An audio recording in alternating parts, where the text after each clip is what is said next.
Had a dreamer, turned heel, gonna hit Becky with a chair, return with blue hair. Ma-na-na-na. It's ramble time. Are you going to do the sexy Sasha Banks? Ooh, at the top. Sasha Banks just returned and only went and turned heel, everyone. Even her hair turned heel. That's how much of a heel turn it was. I'm Ollie Davis. This is Luke Owen. Welcome to the Raw review edition of WrestleRamble. Please press the thumbs up button. Please let us know what you thought of Raw in the comments below. Please press subscribe because we're on the way to 750,000 subscribers. We need a slogan. We're not even working on it. We got one. It would be nifty to hit 750. Sure. And today's episode is brought to you by NordVPN. VPNs are virtual private networks, which means you can essentially trick the internet into thinking you're not browsing from that computer. So it's really good for protecting your data from hackers and whatnot. And also, it means you can access stuff from other countries that you wouldn't normally be allowed to access. So maybe as Brits, we can get the Netflix from the US. The better Netflix. Yeah. The Netflix that actually has films. Yeah, and also wrestling services. If you can't get onto another country's one, you can use a VPN. You can get 75% off a 3-year plan if you use the link in the video description below and also enter the code WrestleTalk when you get there. Please do actually go and check it out. At least click the link and have a look and see if it's something you're into, because it really helps us. Because and we use NordVPN as well. We've got VPNs on this computer. They're actually genuinely good for your security. Good for you. And I've actually just finished watching that documentary, The Great Hack. So Yes. I'm like all about internet security at the moment. Yes, it's I don't know why that documentary is so popular. Because it's very good. But it's stuff. I mean, personally, I'm not shocked by any of it. Oh, no. No, and neither am I. But it is a Yeah. very, very good documentary. I was going to delete my Facebook account, which I don't use anyway. But then I had a sudden worry that my mum would panic I died. Yes, that's how mums keep in touch. It really these is. days. She And we has- are she did- joined, Luke, by Chopper Pete on the Super Chats. Chop of the afternoon, everyone. How's it going? Good, Hi. mate. Thank you very much. It's a great afternoon here, but in the States, Chop of the morning to our American viewers. thank you very much. And what about the Aussies? Chop of the evening? Chop of the night? So One Pete's of going to be those. going through your Super Chats in the discussion part of the Banter. show. But right now, after a lengthy intro there, we're going to talk about Sasha Banks. Yes. Returning to WWE. We haven't seen her since WrestleMania, where she lost the women's tag team titles, the prestigious women's tag team titles, the Iconics. Yep. She was with a team with Bayley.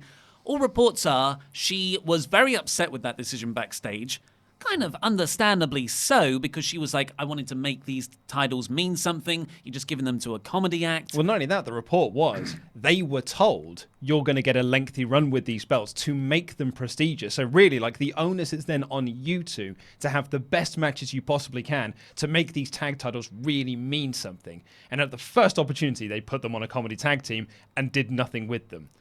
Following that, there's been reports following that Vince McMahon actually didn't want to have the belts in the first place, which would explain why they're never on TV. Yeah, and also Sasha has been ineffectively booked for years, really. You know, compare it to her NXT run. Like pretty much every call-up. But then she disappeared for a while. There were many reports that she even tried to quit. You know, the AEW is looking for female talent. Then she posted a load of Instagram pictures of her over in Japan. She's a huge fan of Japanese wrestling. Maybe she'd work for some Joshi promotions over Stardom. there. Yeah. And then reports started to come out. They've actually hashed it out backstage, and she'll be returning around August time. Lo and behold, the Raw after SummerSlam.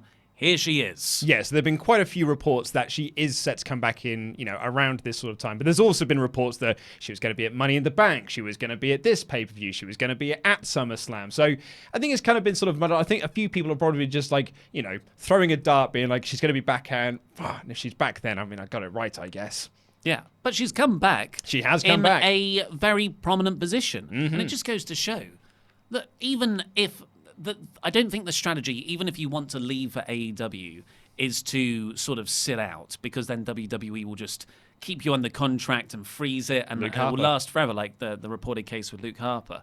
The best thing to do is sort of say your grievances, but don't ask for your release. then WWE will hopefully either give you a massive raise or a push on TV like Sasha is. If the push goes well and you become happy again, hey, stay with WWE. You're getting the push and more money. If it doesn't, you've written out your contract and you can go to AEW anyway. Looking like a star. Yes. So Sasha's come back. It was a weird way to do it. I liked it overall, just maybe because I'm just happy to see her back. Yeah. That's my feeling on it as well. I liked it because I'm glad to see Banks is back. I'm glad to see her as a heel as well on top of that. Like, because she has needed this heel turn for some time now. Like, we've needed the proper boss to come back. So I liked it from that aspect. But I do think this was a bit of a failure of a segment in more ways than one. And I don't think I'm alone in that thought as well. Like, Housemate Simon really didn't like it, but he liked it for multiple reasons. There was just a couple of things I didn't like. And I saw Jack from some channel, I've never heard of, whoever they are. But he made the excellent point, which I really agree with, is that the commentary really, really hurt the segment. Not just because Michael Cole was bad. He's produced poorly, and Renee's produced very poorly as well. Corey Graves made the whole thing about him and about how he's been telling us that she's going to do this. Basically trying to be Bobby Heenan with Hulk Hogan. But he's not Bobby Heenan, and Sasha Banks isn't Hulk Hogan, so it doesn't work. Like, it was just basically him shouting over everyone, I'm right, I'm right, I'm right. And when they did the recap of it, and you had the three commentators standing in a row, he was just standing there with a smug look on his face being like, I told you, losers. And it's like, don't make this about you make this about the performers. Yeah, I can only think this is a direction given to him backstage. Oh, yeah. Because in the last couple of months, Corey has become a bit obnoxious, unfortunately. Like, he was the saving grace of commentary, but now not so much. Can I give you? Did you hear Cole's final line? No, what on was the segment? So that's not boss time. Well, you're not far off. Sasha was wailing with this chair shot on Becky, and then she's walking up the ring, and Michael Cole solemnly goes, "Sasha made it boss time tonight." He can't help himself. Anyway, so what happened was this was. Sure, if you're trying to do a serious angle, it didn't really come off that way. I found this quite funny, which is where a lot of my amusement and enjoyment comes from. So Natalya comes down to the ring with her arm in a sling, selling, what a novel concept, the injuries she took the previous night when Becky Lynch made a tap in the disarmer in that submission match. She said, I can't speak today. She said she had dislocated her elbow, and then she starts to talk about like a sort of start of a babyface promo. She's in Toronto, and she says, almost a year ago, my dad died. You know, something that, of course, would affect someone a lot, and apparently it affected her very deeply. Oh, yeah. She's talking about this, and then Sasha Banks' music hit. And we don't know she's meant to be a heel yet. I figured there has to be a heel turn there, because I'm like, no babyface would come out and interrupt someone's eulogy. But this is the same company that booked an entire storyline around Natalya having to put her opponent through a table with a picture of her dead father on.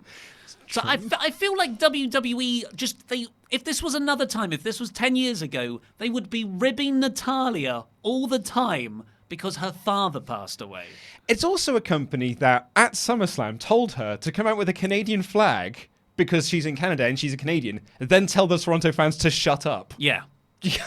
So remarkably, no one gave her much of a babyface reaction on this night. So it was a weird dynamic. Sasha Banks comes out. People are like, but Natalya was just talking about her dead father that you just interrupted. But then another load of people are like, hey, Sasha Banks is back. And I think that was the louder pop. Mm-hmm. She hugs a girl at ringside. That was nice. So I was like, okay, so she is a babyface. She gets into the ring. She hugs Natalya too. I'm like, this is weird, but this is also classic bad babyface booking from WWE. I'm already thinking, okay, so they're trying to flatten her out already, so when she leaves to AEW. But then she just clobbers Natalya and takes off her purple wig. Oh, to complete the heel turn. It was actually really inspired. I really liked that as well. To reveal a blue wig underneath. Yeah, I thought it was really, visually very cool. I really enjoyed it too. And she just as soon as she took off that hairpiece, her whole demeanor changed. She was heel boss Sasha Banks. Yep. Starts beating on Natalya. Becky Lynch runs down. She'd cut a promo earlier in the night about how she's going to attack her next challenger before they get to her. So, rightfully, she's like, oh, okay, Sasha's going to challenge me. Runs down there. They brawl, but Sasha gets a chair, starts wailing on Becky. I thought this was a very effective angle overall. Yes. Apart from the fact that the crowd were chanting, "Thank you, Sasha," and "Welcome back." So it's one of those deals where, like, I enjoyed the angle in isolation. Yes. But the actual execution of it was quite misjudged. And misjudged is what I'm going to use. I'm going to use botched or terrible. Misjudged is what I would use to describe it, because I think they thought she's going to get booed because she's beating up a Canadian hero in the ring and she's beating up the man Becky Lynch that we all like. But it's almost Becky Lynch syndrome from last year, where Becky was quote-unquote heel, but she was cheered like the biggest babyface on the planet. I think, though, people wanted Becky to be a babyface in that scenario. But here, people want Sasha Banks to be a heel. They're almost cheering WWE's doing the heel capacity to do their jobs correctly. Yes. And give the fans sometimes what they want. Yeah, but it was there was absolutely no way in hell that Sasha was going to get booed in this scenario. And yeah, so I guess that they thought, well, we'll do the best we can with it. And I just don't think it was particularly well executed. But again, sometimes that sort of circumstances out of your control. Maybe, but you said that I can see a million ways to do it better. You have Becky Lynch being beaten up after a match, and everyone's like, because everyone likes Becky. Yeah. And then Sasha Banks runs down. Oh my God, yay! Sasha Banks is back. Sasha Banks helps her, but then she turns heel. I think then you'll get a more convincing boo. Yeah. That's nasty. Whereas, unfortunately, with Natalya, as great and lovely as she is, she's a completely wooden screen presence and no one can properly get into her. Yeah, Natalya was the wrong choice to put in this. But they thought that, well, she's Canadian and she's talking about her dead dad, so that will get her some babyface sympathy. But when she came out to cut a promo, people were booing her. Yeah, they've misjudged us as wrestling fans. Well, that's what I mean. And also the commentary was bad. As soon as Sasha Banks came out, I hate these three words. What a moment. Stop. You can't keep saying that and hope that it means something. It's white noise at this point, and it means that nothing is a moment. Yes. Yeah, I think what a moment is something that should be applied retroactively as opposed to in the moment as it's happening. Yeah. But I'm hugely excited for a Sashi. A Sashi. That's what we're getting, a Sashi feud. A little Sashi of ketchup. Yeah. Getting A Sasha Banks versus Becky Lynch feud. For me, this is the first proper feud Becky's had since Ronda Rousey at WrestleMania. I completely agree with you. It's the only person who feels like she might actually be on her level. Yeah, like, let's have a look. Becky can only really go against Charlotte, Asuka, and Sasha Banks. Maybe Bayley. Now, Charlotte was done to death beforehand. Asuka, for whatever reason, they were like, well, you're tag team money. Yeah.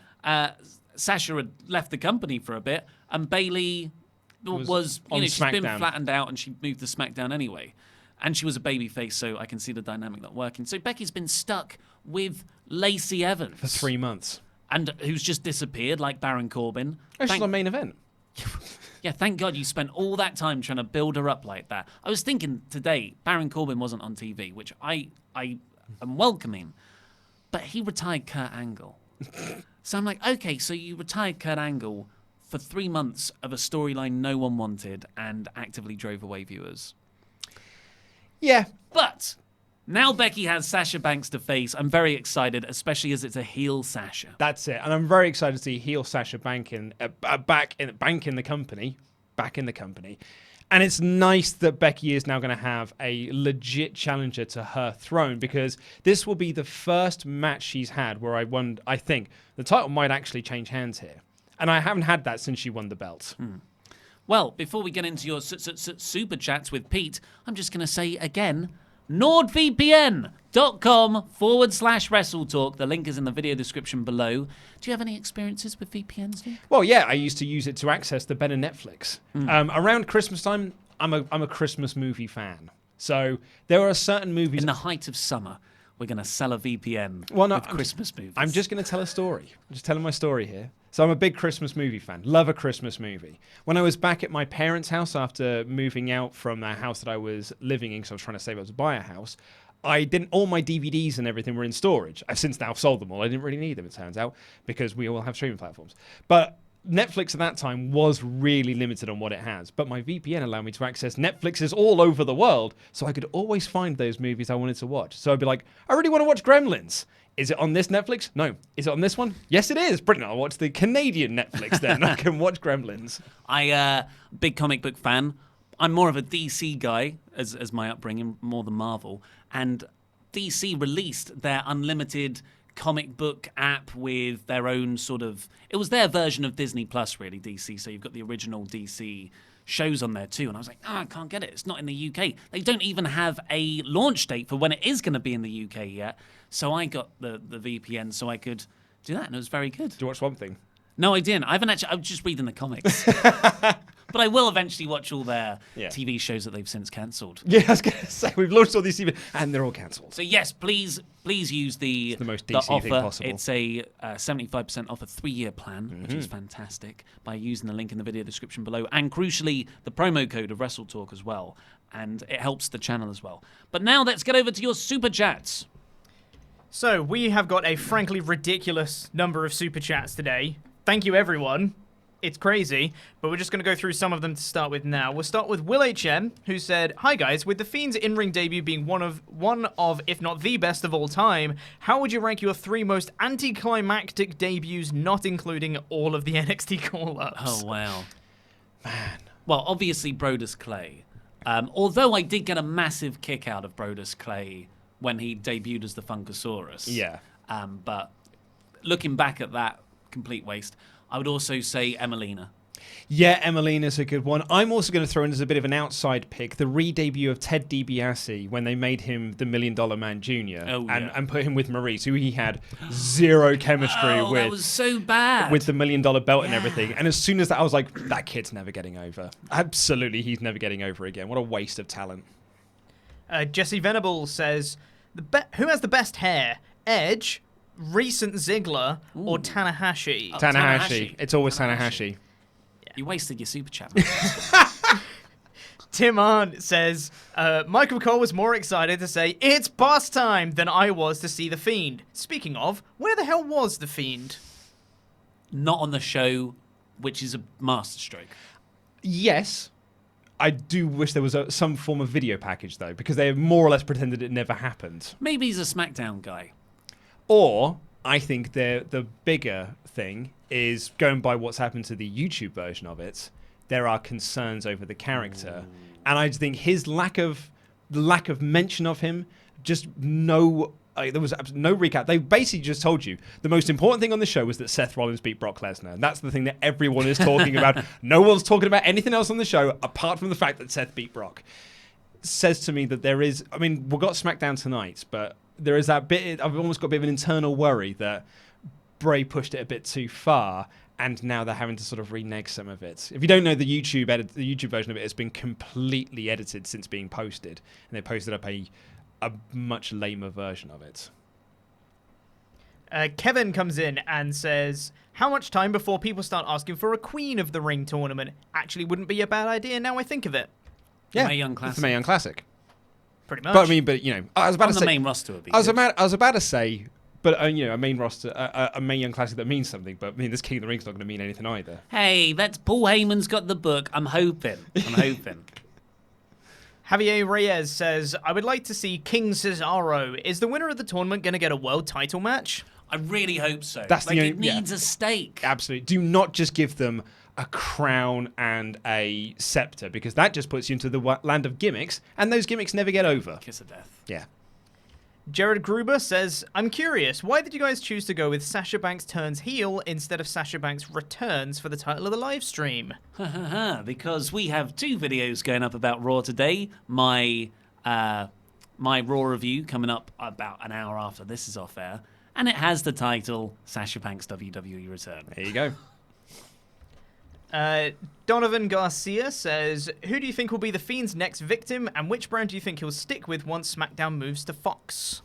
I mean, I've said that I think Matt Hardy's a good sort of solid first, not feud, but match to have against. I think Yeah, I still don't know. I still haven't quite figured out who he'd be best against. I almost want to see him as a baby, just like a tweener, not a heel or a baby face, just this thing that exists in between. I was really hoping he would come down and help Seth and Ricochet at the end of this show. I kind of was in that ballpark as well, because at that point I was like, there's been no mention. There must be a reason they've not mentioned him whatsoever. But it's just because I love it so much, and I just want him to be involved in all the storylines. Yeah. But, like, I shouldn't be given that. It should be held off a bit. Holding on for pay-per-view is a much better way. James Doyle says, Wyatt could be a future Hollywood star. Thoughts? He is a very good actor. Oh, yeah. And maybe not like a Hollywood star, but I think he could carve out a really nice niche for himself as one of those actors who's always in the horror movies. Yeah. The horror movies, you know. Yeah, the horror movies, yeah. When he leaves WWE, he will have a straight-to-DVD career. Yeah. Abram Penner says, even though there was no Fiend, I felt this Raw was really good. I want more Cedric McIntyre matches. Also, what direction will they be going with Rey? Well, I think Dominic, he mumbled my family as he walked off. Drew McIntyre and Cedric was great. Superb. I thought this was a really solid episode of Raw. Just to clarify Luke's straight-to-DVD comment there, just in case anyone thought that was a neg. Totally isn't. God, no, I hope that doesn't come across as a negative. I agree with you. Yeah. I just thought it could be... Okay, yeah. Yeah, absolutely, it's not an insult in the slightest. It's very, very good career direction. Yeah, particularly in the world of horror. In fact, if anything, it's better to be a straight-to-DVD horror movie. And finally, for now, Seth Goff says, so when SmackDown goes to Fox, NXT goes to FS1, which is still possible. It's not confirmed yet. And Vince is going to take over NXT. Also speculation. What big changes do you think will be made at NXT? More main roster stars on the show. That'd be the biggest change. Bad commentary. Mauro Ranallo and Nigel McGuinness slowly becoming one-dimensional versions of their previous selves. Although Mauro did have a good time of it back when he was a SmackDown commentator, he still managed to get a lot of his personality across. His voice is so unique, it's hard not to. But then he also did leave the company because he found it too stressful. Yeah, well, among other things, yeah. Yeah. That sort of working environment that Vince McMahon was probably creating. Yeah. Right, so Raw as a total show started with Seth Rollins, everyone's favorite beast slayer. Oh, I didn't know I could do it, but you believed in me even though I've done it before already. Are we meant to have forgot that he beat him at WrestleMania? Yeah, I think so. Because his promo was like, I didn't know I could beat him. I was like, mate, you beat him. The last time we saw you in the ring with him, you did beat him. When he came out for the main event, Michael Cole said, it's the Beast Slayer. Twice. Or times 2. Yeah. And I thought that is such a lame way to introduce him.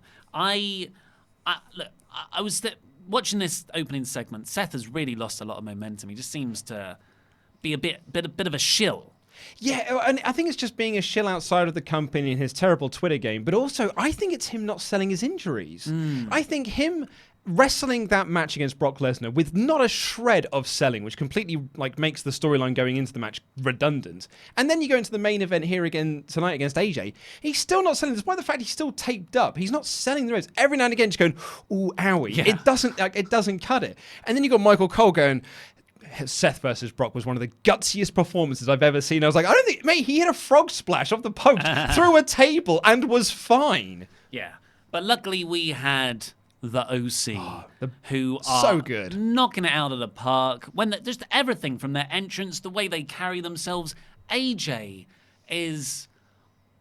I remember when AJ was in TNA, and of course I loved him as an in-ring talent, but I was like, yeah, but he's no good on the mic and all this. And then he got paired with Ric Flair and he got a bit better. I was like, yeah, but he's still missing a big part of the stardom. Then he goes to New Japan, joins the Bullet Club, and all of a sudden, a megastar was born. Yeah, grows into this heel character perfectly. I think how he carries himself now as a heel is even better than his New Japan Bullet Club iteration. He's having so much fun with this, and that makes the performances better because he's enjoying what he's doing. He's not just being... Because when he was at his babyface run as champion, he was the blandest of babyfaces. You can shout from the rooftops all you want that he had this... I don't know, what was it? He loses his temper, but he never did. Yeah. It never came across in his matches or his promos. He He was just having matches. And that's why his championship reign never really got over. But now he looks like he's having a lot of fun with it. He's having a lot with the promos. He's hanging out with his friends. And it makes him a much more watchable guy. Yeah, and just having the two presences of Anderson and Gallows behind him makes him feel more important. And it gets over how he's just a bit of a bully. And even though he can back up his words, because he's a very accomplished wrestler and credible threat himself, he doesn't.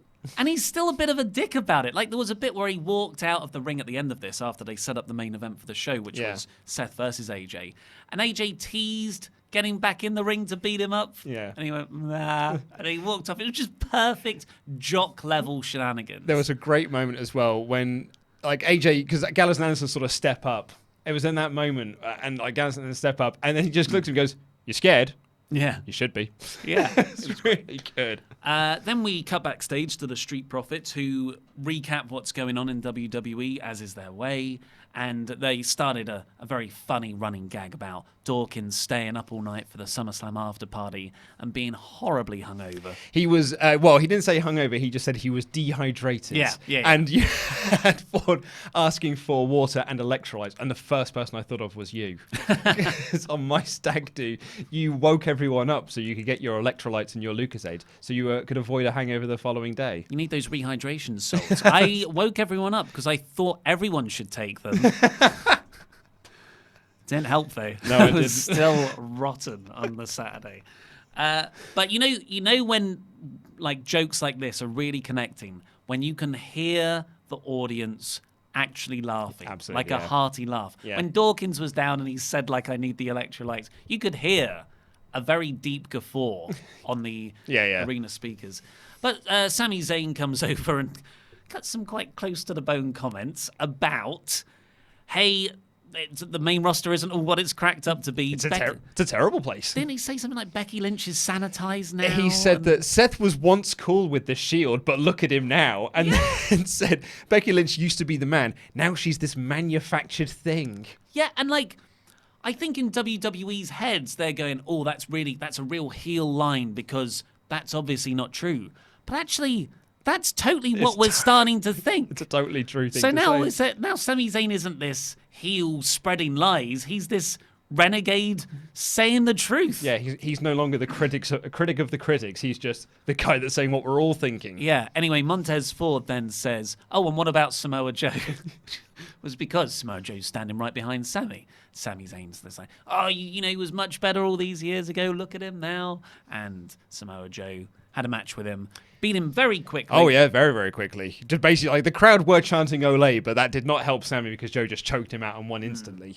And then you're like, "Ooh, that's quite a babyface role for Joe." And in fact, the backstage thing was a very babyface thing as well. Because off the back of last week's angle, where he kind of protected Roman, we were hoping that was the start of a babyface turn, because badass babyface Joe sounds like an awesome proposition for a guy who's always been a heel on the main roster, and did NXT, really. He was a brief period. Yeah, it was a brief period, yeah. And he then grabbed the mic and started saying, "I might have forgiven Roman Reigns, but I don't blame any of you fans. I do blame all of you fans." Yeah, he goes, "I'll never forgive the fans." Yes. So that worries me that the story now is Samoan Joe trying to teach Samoa Joe how to forgive the fans. Which really doesn't sound like a fun redemption story. I'm not. So Meltzer said on Wrestling Observer Radio that the reason they did this was because they didn't want Sami Zayn to get the big hometown pop. So they beat him quickly. And also Joe, like, I don't think the Joe babyface turn is off the table. They just didn't want to do it now, and it's more of a slower build. Cool. To which I say, don't book Sami Zayn on the show. Well, then don't book this match at all. You have created this problem yourself, and then go like, what a pickle we're in. They overthink stuff so much. Then we got The Miz versus Dolph Ziggler, which I low-key loved. Oh, yeah? Yeah. So Dolph Ziggler comes out for his match against The Miz, still selling his ribs.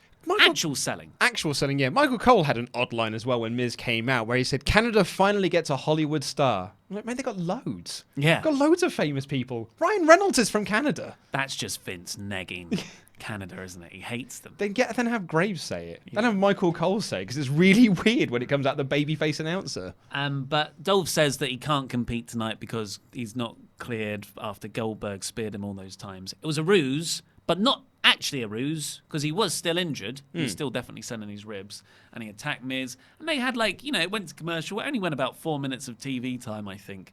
But I just really got into it. And after all these things I've said about Ziggler, like his last chance was 3 years ago, he is performing this role so well of 'tis but a flesh wound. Mm-hmm. And he literally said, 'tis but a scratch in this match. He definitely watched your review. Not Monty Python and the Holy Grail. I'm enjoying him right now. Okay. I think this is fun. I'm curious to see where it's going to go next. Because the problem I suppose you've got with this feud, and this was evident in this match, is that you've built his first match in this new role against Goldberg, and then you've gone to The Miz, who was not on the same level, evident by the fact that everyone was just chanting Goldberg throughout the match. No one was chanting for Miz or we hate Dolph. It was just, no, we want to see Goldberg again. I wouldn't be against that being a big part of Dolph's character. Like, everyone just chants Goldberg at him. And every pay-per-view, every 3 months, he faces Goldberg. Loose again. He just does the same thing. That won't get old. So, yeah, Miz won that one, sorry. Becky Lynch had a promo talking right down the camera. That's where she said that whoever her next challenger is, she's going to take a preemptive strike. Essentially laid out an open challenge. I thought was cool. Yep. Elias sang a song in the ring, talking about how Edge interrupted him the previous night. This had some... I mean, I feel like I'm going to bring the commentary up a lot, but this might be the last time. But this had some quality moments of bad commentary. In the case of, we know this is a mistake, but don't change the channel. Because Elias goes... And they're like, ladies and gentlemen, Elias. And Corey Graves says, please don't change the channel. And then he continues playing the song. And he then says... No, seriously, I'm begging you, please don't change the channel. It's almost like Vince was saying it, like, God damn it, pal, don't change the channel. Why is he burying the act? But Elias is fun. But then it got worse, because Elias was, playing the song, and he's like, I want to know which legend is going to interrupt me. Which legend is going to come down now? And Ricochet's, and then Graves goes like, oh, this will be really good. And then Ricochet's music hits, and Michael Cole goes, quote, oh, maybe not. Yeah. You had Ricochet come out and the babyface come to go like, oh, I thought it was going to be someone good. Yeah. It's just, I think Vince is like, okay, I'm going to put Ricochet. I'm going to give you all these other things you want, but I'm going to insult them. Yeah. Very, very low key on everything. I thought you were going to say the bigger problem was when they actually had the match, which was a bit botchy. Yeah, not great. No. Yeah, not great. And I don't think that's Ricochet's fault. And you know what? I don't even think that's Elias's fault. I don't know how much the two have worked together, but Elias is nowhere near the caliber of work that Ricochet is. So if you're suddenly saying after a few times on the house show loop, now have this match, and Elias is going to be like, so I've got to take this thing where you spin round this way, and then my body does this? Yeah. Yeah, it wasn't nice though. It was very stop-start. Even the ending was botched, where Elias's shoulder was up after, I think, a sunset flip. It was a sunset flip out the corner, but I thought that might have been storyline because they were showing it on replays and you had Elias arguing with the referee, unless he was told, you need to argue with the ref because your shoulders was up. Yeah, your shoulders was up. The referee, going by WWE backstage rules, shouldn't have counted the pin. No, because they're meant to count the pins like a shoot. Yeah. So, and usually in the past, when that mistake has been made, feels like it's been made loads over the last year period. In fact, actually, I had an email from someone this morning saying there's been a lot of bad officiating as of late. They do usually bring it up. Just that the announcers point out, even if, like WrestleMania, Corey Graves was going crazy about it when Ronda's shoulder was up. Then they didn't really talk about it Such since. a great way to put over Becky's big win. I know. But after that, we got Rey Mysterio versus Andrade in a 2 out of 3 Falls match. These two can't have a bad match. They really can't. They work so well together. And what I love about this is, it's a 2 out of 3 Falls match. So Andrade wins the first fall really quickly because Vega helps him out, puts his feet on the ropes and holds them there. Rey loses. Then you're like, okay, Rey's going to win the next one, and then we're going to have a big third fall. No, Andrade just won, and it was great. Really, really good. But it's I'm really, I keep saying this. I'm hoping it leads to something big for Andrade. But we've had this now for nearly 2 years now. But I think him beating Rey Mysterio 3 weeks in a row it has to mean something, surely. But I'm gonna hold my reservation for this. I'm not gonna be completely down this because I thought the match was really, really good. Yeah, because it's kind of annoying because we lived through the exact same thing last year on SmackDown, where they had this really good series of matches, Rey and Andrade. I'll just apologise for the drilling if you can hear it. There's nothing we can do, unfortunately. No. We're just going to have to live with it for about 2 weeks. They had this exact same feud last year. It didn't amount into anything. But we'll talk about it later. The King of the Ring tournament has been announced. If I'm looking at all these guys who could win, I think Andrade is probably my favourite pick. Not Owens? No, I think a heel Andrade. What's king in Spanish? I don't know. Do you want me to fill for time while you're Googling? Yes. Ray. It's Ray. That's perfect. Oh, yeah, because he's King Mysterio. Yeah, that's okay. That makes sense. I should have known that. Yeah. Yeah. He can call himself Ray Andre. I don't know. Or just like... Ray Andrade. There's a lot of...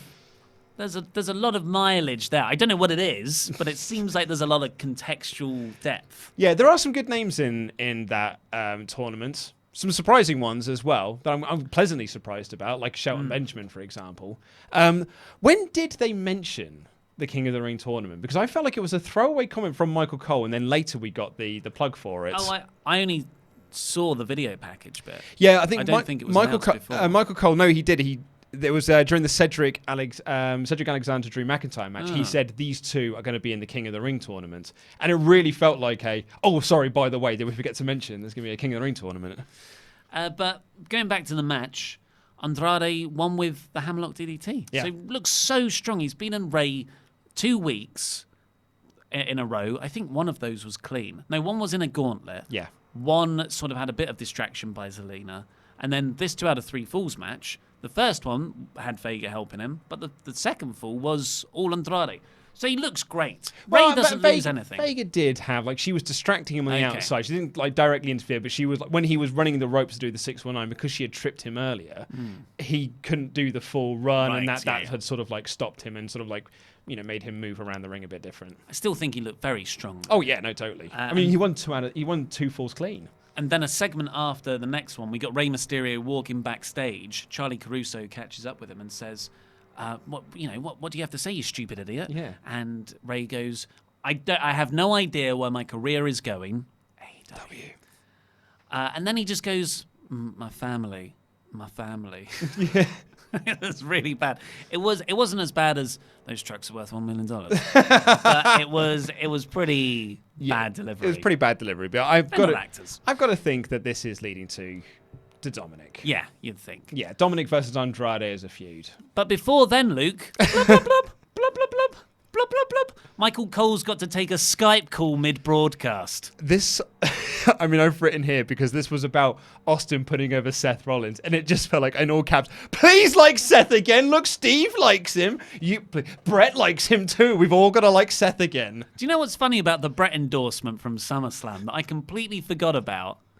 Brett shot on Seth so hard for being an unsafe worker for when he injured Sting and Finn Balor as well. Brett for years would not shut up about how bad Rollins is as a worker. Plus, he's a Triple H boy, and if there's a boy that Brett is, it's not one of Triple H's. And there he is. Good luck, son. I just it's so transparent. But yeah, I guess that would be okay if Austin was just there to endorse Rollins and kind of give him the rub, which is still very cynical and transparent. But it wasn't just that. Oh, no. He had a show to promote. Steve's got a brand new show that you should watch. It's coming up directly after this. Yeah. And I get fair play. That's how TV works. Yeah. But it wasn't organic. And it was a bit rubbish. You're right. It was a bit organic, and it wasn't very good. While you're here, please go over and watch Screen Stalker, because they've got some great videos going up shortly after this goes live. About? Oh, we're talking about Marvel Phase 5 plans today. There's been some leaked release dates for Black Panther 2 and Guardians of the Galaxy 3, and a shock emoji face, the guy is calling it. That's how he teased the announcement. So it's a big movie for 2024. It's for Phase 5? Yeah. You've got to think like a Wolverine, right? Well, or something X-Men based. Or maybe it's Fantastic Four. We were speculating. It's Avengers versus X-Men. Oh! Avengers versus X-Men. Yeah. Surely you'd want to do X-Men first. And there's a different topic. We cut backstage to the Street Profits after Rey Mysterio walks off, and they're talking about their stuff again. Dawkins is hungover. Yeah. It's just great. Good stuff. They couldn't even get excited for the fact that Nikki Cross was wrestling. That's how hungover Dawkins was. And then we got what was probably my favourite segment of the night. And Same it came here. out of nowhere because Drew McIntyre cuts a promo on Cedric Alexander backstage, just about to have a match with him. Usual Drew stuff. I'm going to put a boot in your face. I'm like, okay, Drew versus Cedric. I love both of these guys. I've actually really enjoyed what they've done so far, but it's Raw. I feel like I've seen this match 100 times, even though I probably haven't. This match was great. I was concerned going into this because I thought Drew's likely picking up the win. Yeah. And the way that this feud has been booked thus far has been like almost designed to make Alexander look as stupid as possible. So I was really, really concerned about this. And it was, I needn't have to be because this was terrific in ring, but it made Cedric look this is the best Cedric has looked in this feud. And it's because they gave him time to have a good match. This did more for him than getting a cheap roll-up win over Drew and then acting like, oh my God, I beat him. I can't believe I beat him. It's the best he's looked in this whole thing. And that's a good thing. And that means that both guys get over. That's a good thing. So this is all-round thumbs up from me. This was terrific. What's remarkable, and I've never really seen this done before, at least not consciously seen it done, is that when this match started, I was like, okay, give this 3 minutes and Drew's going to Claymore Cedric and then it's over in a squash match, really. That's what I was worried about, yeah. Overall, this match probably went about 10 minutes of TV time. I think there was a commercial break in there. And Drew still took, I would say, 85% of the match. I'd say it was slightly less than that, but yeah, to your point. He took the majority. Yeah. So Drew still effectively had a match where he looked great. But Cedric, because he got a few brilliantly close roll-ups, and you know what? Because of how these matches are usually booked with those quick roll-up wins, I bought into them. Yeah. And every time he kicked out, I was like, I got more and more excited.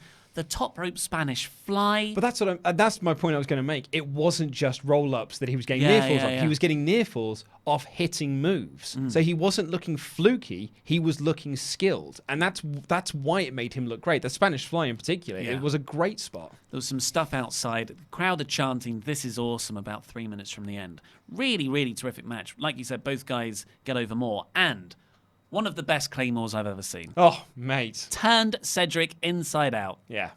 Yeah. So this Really, was, really good. This is really good. And Drew, again, if they're building up the mid-card for this King of the Ring tournament, just a few weeks of solid week-to-week booking means I'm into Joe. I'm into Andrade. I'm into Drew. Like, I actually don't even know if they're in the King of the Ring. They are. Okay, yeah, but Cedric, Drew, and Joe are in. yes, so that's brilliant. Yeah, it's 8 from SmackDown, 8 from Raw. I've got the full list if you want later. Yeah, we'll go through that when we get to the King of the Ring announcement. The OC are backstage, just being awesome. Paul Heyman is shown as arriving, and we'll talk to him in a bit. But first, we've got to sit through this Robert Roode and No Way Jose match. That was more or less the presentation. It was like, I know you want to hear what Paul Heyman say, but I'm sorry. You've got to watch No Way Jose versus Robert Roode. I promise it won't last long. Stick around. Paul Heyman. In fact, during this match, they even showed that Paul Heyman came out for the interview like, oh, the stupid match is happening. Oh, what have we got wrestling? Oh, I hate this so much. It's going to be over soon. Then we can go back to the cool thing with Paul Heyman. Yeah. And what was worse about this, and I'm sure he's already got the beard back and I've seen it, but it hit me harder this time. Yeah, I know. Robert I even wrote down Bobby Roode. I forgot he had the name change. Robert Roode just had a big old beard and no moustache. Yep. It was an unimportant match. Roode won. Yeah. He's Canadian. I think they did it to get a Canadian pop. I didn't think of that. Yeah. One of No Way Jose's sex party was dressed as Indiana Jones. That's legit one of my notes. He deserves so much more. And I'm not talking about the Indiana Jones guy. So thankfully, we can cut back to Paul Heyman now. God. He's talking about how WWE won't give Brock Lesnar a rematch. Which he thinks is egregious. And he's so angry behind that door that says Brock Lesnar. He's definitely there. Yeah. I thought that I got a kick out of it because it was so ludicrous. He's but definitely not there. That's not the intention they were going for. I was about to say Brock's probably watching it from his home, but he's not even watching it. He's not watching. That's what I mean. I was going to correct him, but he's definitely not watching the show though. Then we got the Revival versus Lucha House Party. Again, a match that's only there really because something else is going to happen, which was 24/7 title chase. Yeah, and we got the Revival hit the heart attack on R-Truth and pinned him to become the first ever dual champions. And I thought, I mean, it sucks the Revival are stuck in this lame division full of jobbers. But at least that's something that's a bit interesting. It's not just R-Truth holding the belt again. And then Truth won it back. And I was like, oh, for God's sake. So I was down on it then, and then Truth runs away, and he does a little escapology. But then, immediately after, Elias hits him with a guitar backstage, and now Elias is champion. So, I'm calling on the 24/7 title stuff, but hopefully Elias can make something of it. I don't know how he's ever going to do a song and not be interrupted again, though. Well, that's what I mean. Is now the joke is that he's going to do songs and not be interrupted by legends or Ricochet. It's interrupted by geeks. We then got, I think, the third Roman Reigns Mystery Attacker recap package on this episode of Raw, and we had about 4 the previous night. Yeah.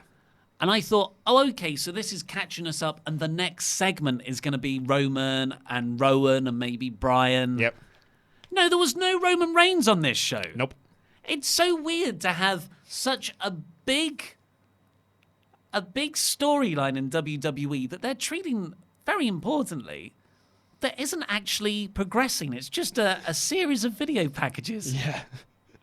But maybe, Roman's having a match with Buddy Murphy tonight on SmackDown. So, maybe we'll get something there. Look, I'm kind of it's kind of hypocritical of me to say that because when I look back on this, it's probably smart. They're building this storyline, letting it breathe. I think it's the SummerSlam bit is what's weirdest. I know Rowan attacked Buddy Murphy at the start. It's on the pre-show, that doesn't count. Yeah, Survivor Series told us that. I needed something with Roman. Yeah, I needed to see Roman. You see, for me, it's not a case of I needed to see Roman or I needed to see Roman on this show. I think I'm just surprised that I didn't see Roman on SummerSlam and I didn't see him on this show tonight, considering that this storyline feels like it's the most important thing in the company. It's weird that he's absent. Yeah, it's just it doesn't feel natural that he's not there. Yeah. Yes, it does feel weird that SmackDown star Roman Reigns isn't on Raw. Yeah. Then we got the Sasha Banks return. Then we got the Viking Raiders beating some jobbers. They've been here for 4 months. They even mentioned that in their promo. We've been here for 4 months. And I thought, bloody hell, you've done absolutely nout. And this crowd don't care. But they've probably done more than Kairi Sane. Up next, it was Alexa Bliss and Nikki Cross defending their women's tag titles against the Kabuki Warriors, who look so much better without the visual awkwardness of Paige and their business manager. I've written the exact same thing. I was like, God, they look so much better without Paige. Because Paige is such an albatross in that group. It's amazing how much more of a tag team they felt without her. Even the fact that I hate the fact that they're a tag team and they are 2 of the most talented women on that roster who are being wasted within this pointless division and this pointless, let's be honest, slightly racist tag team that it makes me angry. And I paused it at one point because I went to go make myself a cup of tea. And when I came back, I looked at this image on the screen. Kairi Sane had the saddest look on her face as she was making her entrance of just, I hate this. And then when I should have been on TakeOver Toronto. And yeah, exactly. I should have been in an amazing storyline with Io Shirai. And then Asuka looked so pissed off at the start of the match. Not in a I want to beat up these guys. It was like, I don't want to be here. This is crap, and I don't want to be a part of it anymore. Yeah. They're so good. They're so good together. The reason Paige wasn't there was because she had like a little video promo. She's getting neck surgery, yeah. Getting neck surgery. She does not look like Paige sometimes. She looks like someone's drawn 2 eyes and lips on a white sheet of paper. I don't know if she was using an Instagram filter or something, but it's so weird. It's like a Blue Peter creation. Yeah. Fun fact for you as well, just in case you were trying to keep track of all of this. Bliss and Cross cut a promo with Mean Charlie where they were baby faces. And then we're heels in the match. I hate this team. I hate this team. I hate this team. What are you? Yeah, the finish came when Asuka and Kairi Sane, everything they did in this match was brilliant. They are, yeah. And Asuka went to kick Alexa Bliss. Alexa Bliss dodged. Asuka kicked the ring post so hard they were outside. Great spot. They made such a great sound off of that, and that's what let them isolate Kairi Sane and beat her. But yeah, so like, what do you do with the women's tag belts now? You just have them face Kabuki Warriors again and again and again and occasionally trade belts. Sonya Deville and Mandy Rose. Because you can just have them as babyfaces in that match. Because apparently they can just be whatever they want to be, depending on what segment they're in. I hate this. It makes me not care about the team. I was thinking about this today and trying to think about like a TV show. I love the first season of Daredevil. I think the first season of Daredevil is just absolutely masterful work. Agreed. Really, really great.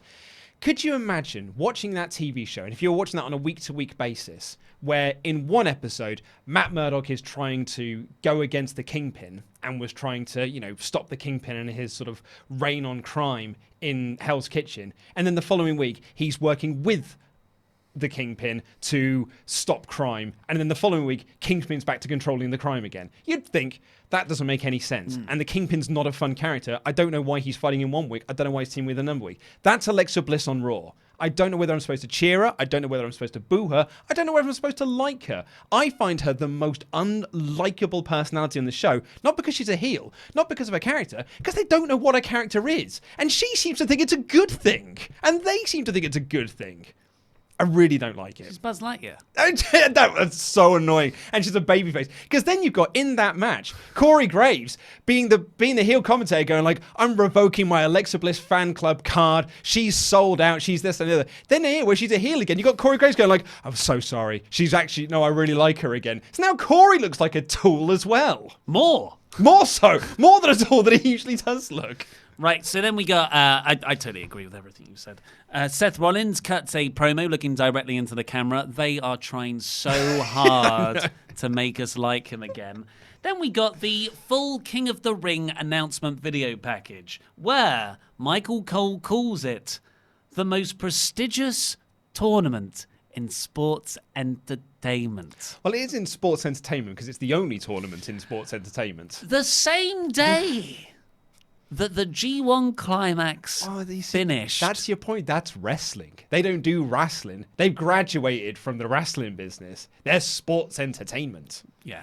I found it very funny. But let's see who is in the tournament. So this was weird because they are doing a King of the Ring tournament. It starts next week, but it feels like they already don't care about it because they showed us who's in this, but they were 1 second clips. So by the end of it, you thought you know who was in it, but you don't fully know who's in it. They didn't show like the brackets. They didn't show like, here's some profiles of the people that are going to be in this, who are going to be fighting for the crown and scepter, because that's going to get you over in the end.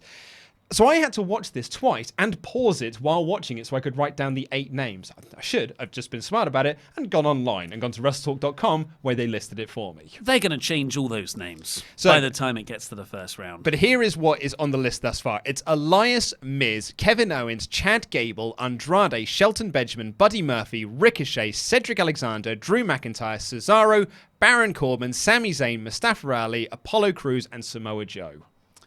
Okay, yeah, there's I imagine the names that I don't like will be eliminated early. Yeah. And that seems like it's weird putting the whole mid-card together like that. You're like, hey, that's a strong mid-card. Right, yeah. But then I guess they're not really treated as the mid-card in WWE. They're the undercard most of the time. And then you've got the main event, which is Seth Rollins and whatever, is the mid-card. And then Brock Lesnar is by himself with John Cena and Roman Reigns as the part-time main eventers and all the legends. Yeah, exactly. I've just got to hope that this King of the Ring tournament has, as we said earlier, the stipulation that you get a title shot out of it so that it does mean something at the end of it. And it's not just you get to wear the silly crown and scepter because it makes everyone look like a goober when you do that. And the main event was Seth Rollins versus AJ Styles, where Michael Cole introduced Seth as Beast Slayer 2 times. But 2 times. Seth's got his torso taped up again. Because it's still hurting, I guess. Oh, owie. I did a jump and I got the F5 on the stretch. I want to like Seth. I really do. I want to be back in the times where I liked Seth. But this company's making me not like him. And Seth is making me And not like him. Seth's not helping It's his not own cause. all the- it's not all the company, It's not all for once. WWE's fault. But AJ, as is his smart tactics His way, he targeted the torso right off the bat. But that's his strongest part. It's the part that hurts the least. With regard to the knee. We got a lot of the club helping out, throwing AJ back in the ring to avoid the count out. This was a fine match. Of course, nowhere near the level of singles match these two men could have, but that's not the point. This was just a TV 5-minute main event thing for an angle. Yeah. And the OC eventually run in after being ejected to beat up Rollins, take the DQ loss, and they're about to do an Avalanche Styles clash off the second rope, which would have been awesome. But Ricochet runs down. He gets beaten up. Yeah, he was very ineffective in this save. And then Braun Strowman ran down and cleared house. Yeah, so I guess that storyline with him and Maria's dropped. Yeah. Probably for the best. Probably for the best. You thought Maria was going to be his manager. Maybe that could still happen. Because Braun then got out the ring, got the Universal title, gave it to Seth, and I thought, ooh, are we going to see another power slam here? But no. Yeah, it was a bit of a tease because he looked at the belt and it was just like, you take it for now, I will get that later. And it was a nice little subtle thing of, okay, so it's going to be Seth Strowman down the line. It's probably a Clash of Champions. That's really good. That's actually like a really good test for Rollins as well. Quite into that. Then they announced it's Seth versus AJ. It's Strowman versus AJ next week for the United States title. Yeah, I mean, but that is also a storyline that could run off of this. Yeah. And then I think the direction is Strowman versus It has Rollins. to be, yeah. But yeah, I thought this was good. It wasn't like a crazy go-home cliffhanger, but they don't all have to be. And we got the Banks return as well. Overall, I thought this was a very solid episode of Raw. What did you very give it? solid. I gave it a core. I'd have given it a high, what's the middle one? Average. Average. Yeah, because I thought the Sasha Banks thing for me was the biggest thing on the show apart from Cedric and Drew, which I just thought was absolutely spectacular. I thought it was so good. But I'm also looking forward to the King of the Ring stuff. It was a really watchable show.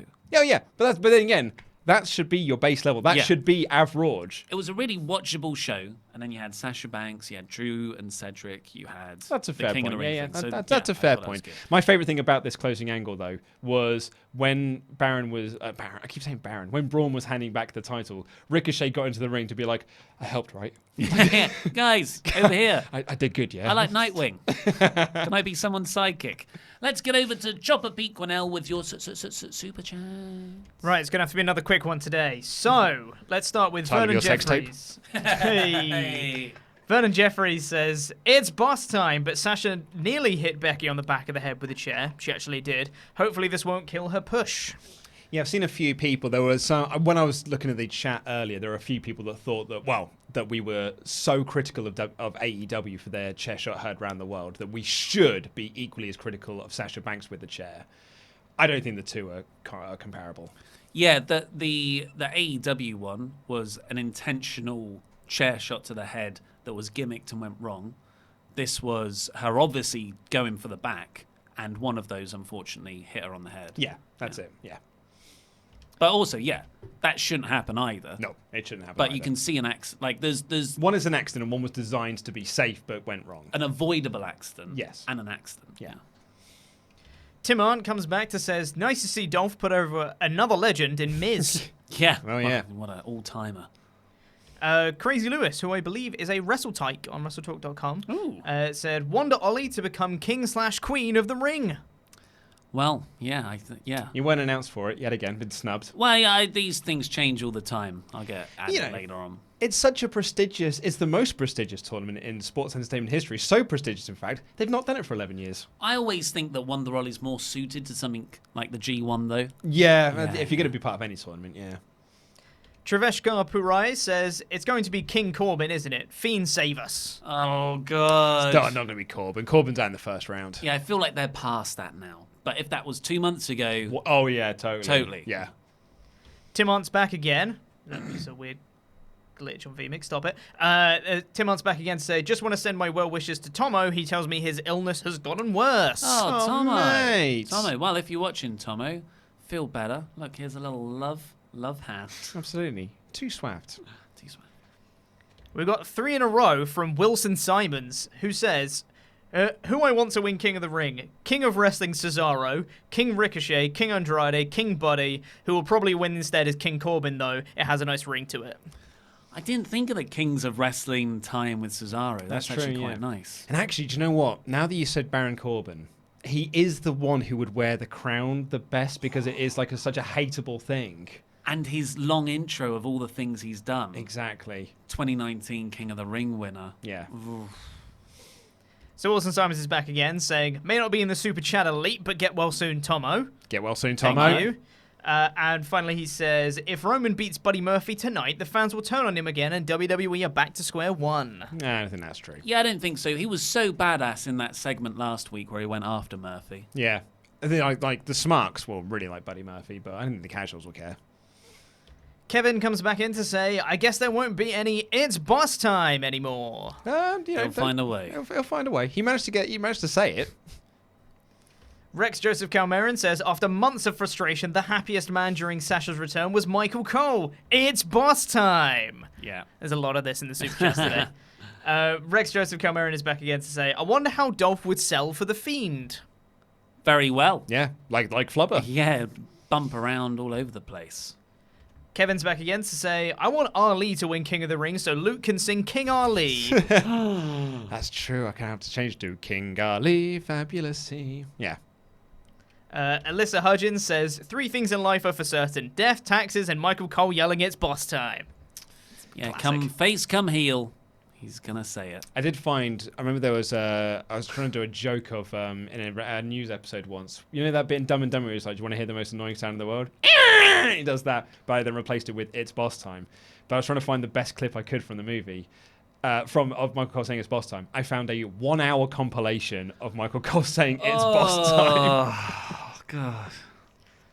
Ron Rajan says, King of the Ring deserves its own pay-per-view, more deserving than Extreme Rules Elimination Chamber or Hell in a Cell. I completely disagree. King of the Ring pay-per-views do not hold up on rewatches. I think you could have the finals at a pay-per-view, though. Yes, exactly. And you could call that pay-per-view King of the Ring. And they might do the finals of King of the Ring at Clash of Champions. Yeah. But like it's as a pay-per-view, going back and watching them, all the matches are really short. They don't really mean a whole deal. And you see the crowd get visibly tired because they're seeing the same people over and over again. Or have the semis and the finals. That's it. Yeah, you want to do it short. You don't want to do nice all 16 matches because it's too much. You can tell this is where we actually started the stream because Ryan B. Bad says, "Chop of the morning to you from Canada." Wait, that was we're now at the start of the stream. Yes. Oh dear. There's a lot of super chats. Oh baby. Oh baby. But also, yay Whopper. Canada. Get some poutine. Beautiful. That just sounds like you're asking him to get vagina. It's poutine. I know, but poutine also sounds like that. I'll be honest, it's as good. Christian Baltimore says, "Chop of the morning, Pete. # more Pete." Thanks. It's good. Hey, You you're don't on want the more news Pete, today. though. Jan Rasmussen, I think, says, new hammer here. I think they meant new pledge hammer, but new hammer here. Love the channel. Keep up the good work. Hey, I like it. It's a new thanks very hammer. much. New hammer. Josh Paulson says, "Chop of the morning because it's 12:04 a.m. as of the typing of this super chat." Chop of the morning. Swaffed under. Yep, That sounds swaffed like. under, yeah. New Tops 4 says it's 10 p.m. here in Perth, Australia. Love you guys. What is with the swaffed under? There's so many of them. Well, maybe that's our next live show location is Oh, in wow. Australia. There's only like 30 people who live in Australia. It's always less than you think. So we must have at least half the population as Pretty much. WrestleTalk I think we're going to be on the flag soon. Ryan Brown says, "I've been watching you guys for the past year now, and I only watch your channel. Wrestling has brought my sister and I closer than we've ever been, and I have you to thank for that. Much love from New Jersey, USA." Oh, that's lovely. That is Thank nice. Thank you very, yeah, very me much. and my sister, when we were kids, always had wrestling in common. Yeah. Yeah, that was nice. Mr. Duback says, Doback. Duback? Duback. Watch Duback. Step Brothers. Well, I'm sorry. One of the best heel turns for a long time. Ooh. I mean, I enjoyed it, but I wouldn't say it's actually that good a heel turn. I just really enjoyed it. Yeah. I'd agree with that. Ryan Kester says, "Felt like a missed opportunity to not even mention The Fiend on last night's Raw. I've had some friends that have lapsed watching wrestling randomly messaging me about The Fiend, and we got nothing." That's true. And it was, and like, despite the fact what Cole kept telling us, he was the most talked about thing. Like our SummerSlam review, it was all talk about the Fiend, and that's what we wanted to talk about as well. I have a bit of a pang of worry that there is probably some internal concern about it, and they're going to try and like either hold back on it or try and like take back some of what they've done and present a more child-friendly version of it. Because I mean, we got a message yesterday that someone was watching it with their kid, their 7-year-old, who then had nightmares. And you've got to imagine parents are going to be like the parents that complain about this sort of thing, pricks, are going to complain about it to WWE and be very vocal about it. That dad was very happy. Yeah. Like, yay for scaring kids. Exactly, yeah. The same way we were, like seeing Jurassic Park as a 7-year-old it was my favourite film, even though it terrified me. Headmaster Jonathan Hedman says, do you think we will also get heel Bailey? No. Nah, maybe Sting Bailey. The Jedi Muffin says, greetings from Flint, Michigan. Been a fan for a long time, but I had to get a new debit card to send money. At any rate, keep up the work. Much love. Thanks, mate. Flint, Michigan. Yeah. Holy hell. Home with Daniel Bryan. Alex Jordan says, Booker T made a comment on his podcast that Dolph Ziggler is a professional no matter what role he's in, and he believes he'll get a future push. Thoughts? I do respect Dolph a lot. He's given a lot of crap, and this could, like, if the performer's not into it, it could be terrible, but he has given it 110%. He always does. I like that we're talking about Dolph might get a future push when he had WWE Championship shots just a couple of months ago. Is that not a push these days? Ryan B. Band's back again, saying, King Drew McIntyre has a very nice ring to it, don't you think? King Drew. Yeah. Just, to be honest, I don't really mind, and I love Drew, and I hope Drew does win. Just don't give him the crown and scepter.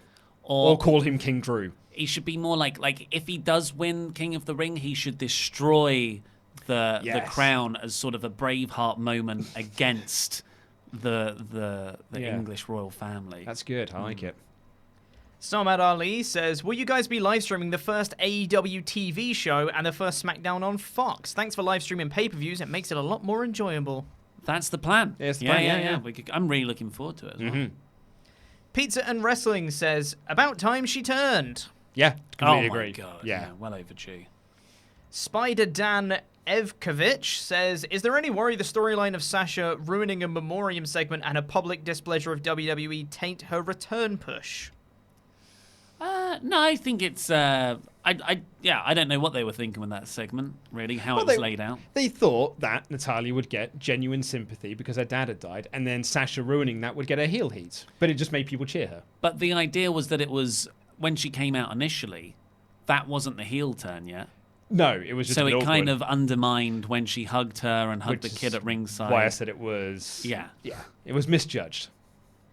Vandalia 1998 says, everyone's talking about The Fiend versus Demon for a future match, but what about a tag team instead? They could be two sides of the same coin. You could show Bray and Smiley Balor on one side and the Fiend and heel Demon on the other. No, like Bray and the Fiend are the two sides of the coin. Yeah. Then you get a weird, like, I don't want a Dungeons and Dragons dice out of this. Ginger says, what color would you dye your hair if you turned heel? I think that's a hard question for me and Luke to answer. Yeah. You've got facial hair. I don't know, but Ginger's already. No one likes Gingers anyway, so like I've already got the heelish color. If I turned heel, I would dye it all. I'd go. So what's the most obnoxious color? I mean, if I had hair, I would say I'd go red because then it will remind people of that terrible Kazuchika Okada haircut. And maybe that will make people not like me. Yeah, I don't know. Make tie-dye. Beige. Gabriel Reyes says, happy to spend a bit of my birthday today with y'all. Oh, happy birthday. Connor Shaw says, hi guys, it's my birthday today. Can I get a shout out? Connor Shaw. Absolutely, Connor Shaw. 2 consecutive super chats as well. Jade Star says, Luke, please check your email. We talked about that one earlier. Yes, I did get it. Thank you very much. As you can imagine, SummerSlam weekend, I need to get 2 emails. Sparks says, it would be awesome at SmackDown premiere on Fox. The Rock makes an appearance only to be interrupted and fall victim to the Fiend. Oh, wow. Yeah, that's big. That's a big. I remember actually when The Rock was cutting his WrestleMania 32 promo. Oh, the big match against Rowan. Yes, but Yeah. like he came out and he was cutting that promo, and then Bray Wyatt came out. Me and my friend were so excited. We were like, God, could you imagine a Rock versus Wyatt feud? How amazing would that be? What we got was, different. Rex Joseph Calmeron's back again to say, title should have been Big Bobby Roode return. Yeah. Former 24/7 champion. Don't joke about that, man. The moustache is gone.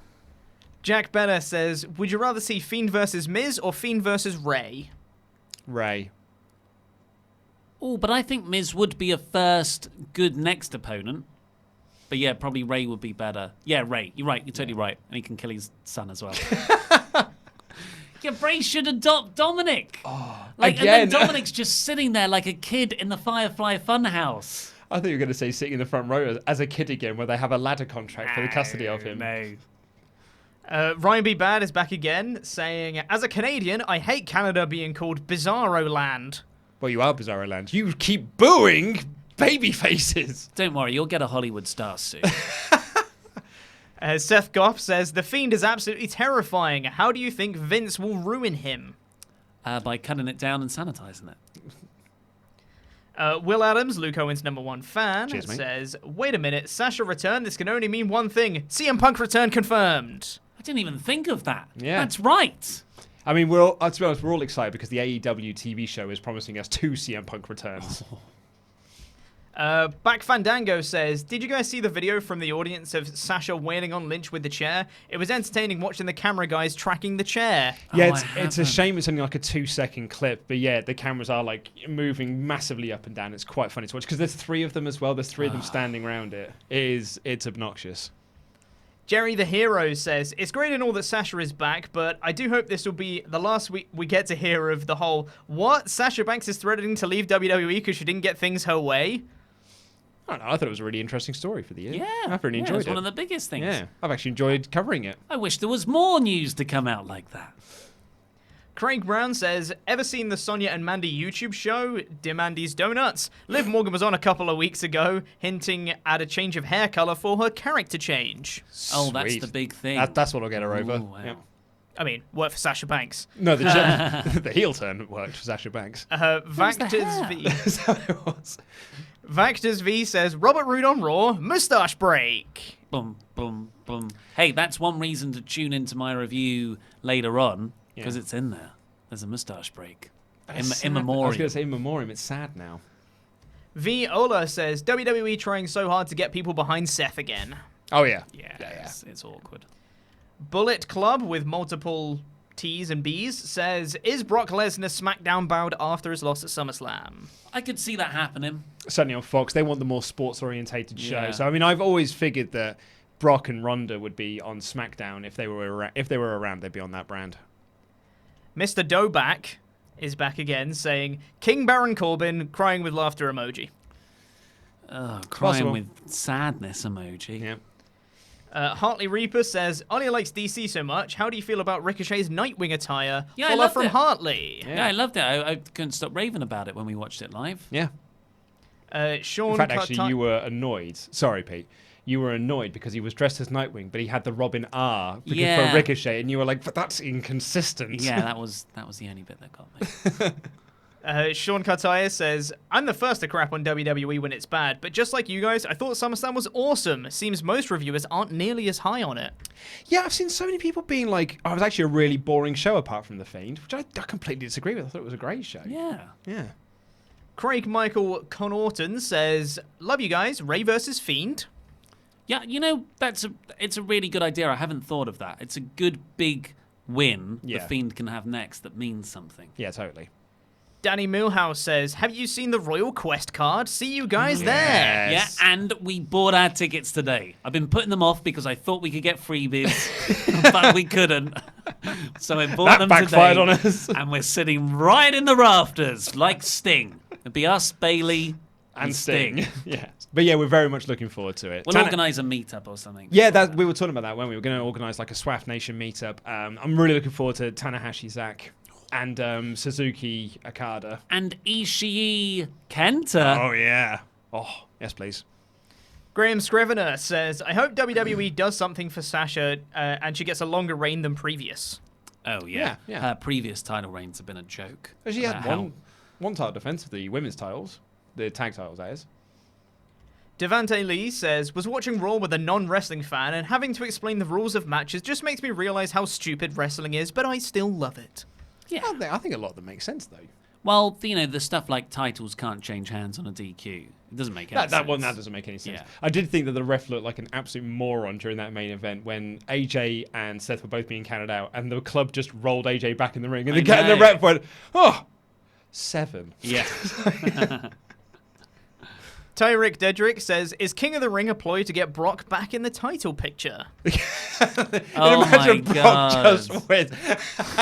That's what I want now. That's what I want. The internet will melt down, and it will be hilarious. But he doesn't compete in any No. qualifying matches. He It's just- the main event, and he walks in. And I want it to be in the last 2 minutes of the match. He walks in, F5 someone and pins him, and then is declared King of the Ring. And he's a 2-time King of the Ring. That'd be amazing. James Quinn says, Nikki grabbing Asuka... we're not going to read that. Fill Alistair in the blanks, Gammon folks. says, mustache break. Yep. Yep. Dum. It's too sad. Carry on. Yeah. Andrew Grodek says, Baron Corbin will be King of the Ring. A lot of people going We for hope Baron. not. Tanner Starika says, so in one night, the women's division got cool AF. Sasha's going to be the best heel in the company, my prediction. No Bray makes me sad, though. Love. Yeah, the more we talk about it, you could have just had a Yeah. and a bit of theme thing, and Michael Cole could go, what was that? Or just a video package. Yeah. Tomo comes in. Tomo! Very, very ill Tomo, who said, not only did Seth injure Sting and Finn, but he also broke John Cena's nose. Yeah, God, that was brutal, that injury, yeah. Hope you're feeling better, Tomo. Absolutely. Mr. Doe Back is back again, saying, we need a theme for the OC. We have a theme for the OC. I'm not allowed to do it, though, because people said they were annoyed. Yeah. But that just made you want to do it more, didn't it? Tweet It Down says, I hope they use King of the Ring to elevate a young talent again. Look at what Money in the Bank did for Lesnar. Very Nice. good. Oh, my thing's just refreshed. 2 seconds. Mr. Doback says, no Brock Lesnar. He's on his farm. Yeah, exactly. Yeah, hunting. Not watching Raw. Yeah. Kevin's back again. There's a lot of repeat super chats today. That's awesome. Who said the 24/7 title needs to involve more non-wrestlers. That would make it funny, yeah. Yeah, like That's true. celebrity cameos and stuff. Yeah, God. Put him on a talk show, and have Saturday someone Night there. Live. Yeah. Radio shows, anything. KJ says, I hope Cole stops saying it's boss time now. Nah, It's boss time. let's not get ahead of ourselves. Tweet It Down says, Bliss might break Big Show's record of most turns. She already has. She's done that within this year alone. She did it within the other Raw alone. She's the worst. Hartley Reaper says, just boo Bliss. It's easy. I do it all the time. Yeah, if you have just a default, I'm going to boo you whatever, Yeah. easier. Sean Turner says, Sasha is back. If she is heel, call her Liquid Boss. Was she Don't know if I solid get boss that before? one. Is that a was Metal legit Gear boss. Solid She was thing? legit boss, right? Yeah. Maybe it's a autocorrect thing. Possibly. Pirate King Jake says, Shane's going to win King of the Ring because he'll kick Owens out of it. Best in the world. Yeah, maybe I can see on tonight's SmackDown Shane screws Owens out of the King of the Ring and takes him out of it. Joey the Dragon Venom Machine, who still has the best name in the world, says, rank Mick Foley's personas best to worst and why? That's a very long question. Oh, which it's not, we I could can't do now. why, but we could give you the headlines of Cactus Jack #1, Mankind, Dude Love. I'd almost go Mankind, Cactus, Dude Love. Yep. What about Mick Foley himself? That doesn't count. I know. Jobber JJ, Ollie Davis' #1 fan, Thank you.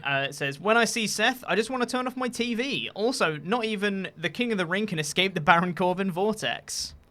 Well, I'm worried if we keep talking about that, it might happen. So let's just not talk about Corbin and King of the Ring anymore. You might not have a choice with the Super Chats, though. Oh, Kevin is back to say, the most prestigious tournament in pro wrestling history is obviously the WWE World Cup to determine the best in the world at a global event named Crown Jewel. That's the one I was referring to. Yeah. Of course. Invoke Dragon says, what are your thoughts on AJ challenging Braun to a US title match? Well, surely Braun challenged. Oh, did AJ challenge him? That's cool. Yeah, that's cool. Yeah. Yeah, and then that could be a really fun match because Braun gets to beat up Anderson and Gallows at ringside. AJ is in the perfect position to be protected all the time now. because the OC just caused a DQ at the end. I was going to say, just look forward to your DQ match next week. Yeah. Forever314 says, "Oh my, can it be? It is. It's boss time." Why isn't that one retracted? That's worse than any swear word or hate speech I've ever heard. Jeremy Bell says, "Mania 36, Fiend gets revenge feud on Orton." I don't think you even want to go back to that. I genuinely forgot about Orton Wyatt, yeah. But Cena, Undertaker, there's a lot more revenge. There's a lot more people Bray Wyatt has needlessly lost to that he could get the win back at next year's WrestleMania. Yeah. Got a really nice super chat from Tomo here, who says, "Huge thank you to everyone. Hoping I can conquer this illness as quick as possible. This is one of the reasons why I love being part of the SWAF Nation. Love everybody." Love you too, Tomo, mate. Yeah, love you too. Hope you feel better. Just a two-ball guy says, "Congratulations to Orange Cassidy for AEW signing." Yeah. Weird signing for AEW, considering they're also going for that more sports-based production to then sign Orange Cassidy. But I'm a massive Cassidy mark, so I'm excited to see him. I've seen a lot of people down on it because of what you just said, but you know, I like the Fighter Fest presentation of here's comedy and here's the serious part. I, as a viewer, am smart enough to know what's the fun part and what's the serious part. I know it's all predetermined.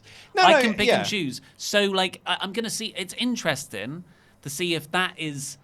But the people who say, oh, but if you want a serious product, everything has to be serious and the comedy only has to be minimal. If that's actually an outdated way of thinking. I'm curious to see if that's the way. That's where I'm at with AEW at the moment. It's trying to put together the pieces of... what is this show going to look like? Because actually, Orange Cassidy might fit in perfectly fine with it, and I'm excited to see how he's going to fit into that. At the moment, it's being the Elite and Tony Khan's number fantastic. That's what I feel like. And I don't know how those two work together. That's what I'm excited to see how that fits. But, you know, they signed Marco Stunt, so why not Cassidy? Jobber JJ says, "To parents who complain about The Fiend, F off." That's one way to put it. Yeah. There's some letters from a language I don't know that says, "They try so hard with Rollins. I wonder if they finally gave up on Roman as the top guy. What do you think?" Nah, they're just trying to rehab Rollins. Yeah. Roman's always forever number one. He's in the most focused on storyline in the whole company right now. He's just not around. The same super chatter comes back again to say, "Also, has Bischoff started writing for SmackDown?" Rumor is he's not writing for SmackDown. He's just there to be a go-between for like SmackDown, for like WWE and Fox and WWE and USA Network. He actually has no creative input. B says, "Do you guys think Bray will wrestle as Firefly Funhouse host and not The Fiend?" I mean, if they want to sanitize it, then they're going to have to go to that version, yeah. If they don't sanitize it, I think he could, and I think it would be fine. Like, he's done so much with this character. There's so much depth, and he's such a good performer. I think if anyone could make that work, he could. Darren Dalton says, "Do you guys think Bray Wyatt will eventually have a match as just a Firefly Funhouse host?" Which is what we just answered. Would you want to see that side of him in the ring? Yeah, I just said I'd be curious. I don't know if I'd want to, but like I said, I think he could make it work. Frog Kid says, "The Blue Meanie is my pick for King of the Ring." That is an outside choice. Really, that's what we should have been Good odds on that one. We should have been calling Sasha Banks the Blue Meanie. She was a proper little meanie in that segment. And finally, thank you to Givanshu Dua and Paul Peretta for super chatting, but with no message. Thank you all. Wow, loads of super chats. It's all that SummerSlam weekend love. But the shout-outs are not done, because for all our $25 a month or more pledge hammers on Patreon, we must say thank you to the outlaw Andrew Harris. Yeah. Jerry was a race car driver. Spicer. Yeah. The Second Coming, Brian McAvoy 2. Oh, baby. Oh, baby. Coordinator Travis Webb. Yo, Whopper. Spider-Man. Have a cup of tea, Lee. Yeah. I think he's talking to you, Damian Thompson. Yes, He's talking to you. The monster among Patreons, Brian Strowman. Oh, Yeah, that's a good name. Good luck in your title match next week. It's you now, Oh, is it? Oh, yeah, it is. because I said one. Yes, you did. I looked to Pete and I was like, why isn't Pete doing it? It's because it's me. Ooh, Stream Slayer. Whoa, I should have done that one.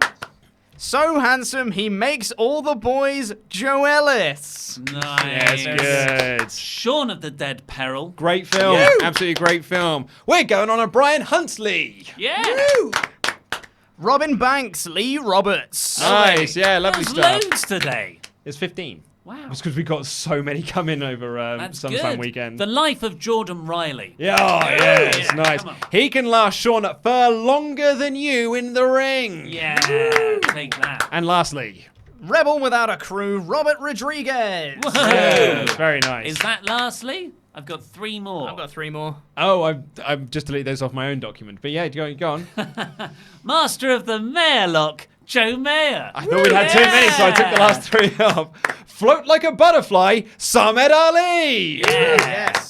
And actually, finally, let's have a drink, Christopher Travis Merriman. Yeah, Whoa, nice. Thank you all so much for tuning in today and our wonderful pledge hammers on Patreon there. Remember, click the link in the video description below, nord.com/WrestleTalk or nordvpn.com/WrestleTalk to go over to NordVPN, get your computer protected from hackers and other nasty internet things, and you can get 75% off a 3-year plan if you use the code WrestleTalk there.